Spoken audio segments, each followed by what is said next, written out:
ভিন রাজ্যে বাংলা বলায় ধারালো অস্ত্রের কোপ। ঝাড়খণ্ডের স্টেশনে বাংলার পরিযায়ীর ওপর হামলা। টাটানগর স্টেশনে নেমে বাংলায় কথা বলায় হামলা।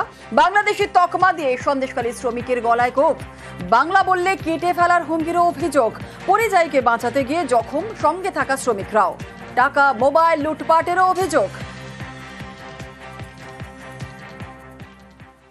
ট্রেনের থেকে নেমেছে, নামলে ওখানে 20 জন মতন গিয়েছিল, কিন্তু 20 জন আগে চলে গিয়েছিল। ওরা 3 জন ছিল ঘটনাস্থলে, কিন্তু তখন ওরা বাংলাদেশি বলে বাংলা কথা বলতে পারে না বলে তখন এসে ছুরি মেরেছে, মানে উল্টো পাল্টা আঘাত করেছে। তখন ওরা দেখে তাই রেখে পালিয়ে গিয়েছে। কেন এরকম করবে যে বাংলা কথা বলতে পারে? আমাদের না খাটলে খাওয়া হয় না, বাইরে না গেলে আমার 2টো বাচ্চা, যেহেতু কিছু হয়ে যেত আমাদের কে দেখতো?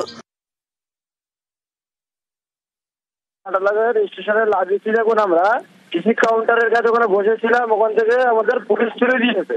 তার দোকানে গিয়ে বাংলায় কথা বলেছি বলে মারধর শুরু হয়ে গেছে। আমাদের দুজনে এসে পেটে দিয়ে আমার একটা বন্ধুর গলায় মেরেছে, পেটে মেরেছে, আমার রড দিয়ে মোটামুটি পায়ে মেরেছে। আমার মোবাইল নিয়ে নিয়েছে, 40,000 টাকা নিয়ে নিয়েছে। ওখানে জিআরপি ছিল, থানা ছিল, কোনো হেল্প আমাদের করে দেয়নি। অটো ধরে 5 মিনিটের জন্য 1,000 টাকা দিয়েছে, হসপিটালে দিয়ে দেওয়ার জন্য, না থেকে দিয়ে দেয় না। ওকে হসপিটালে ভর্তি করে দিয়েছিলাম।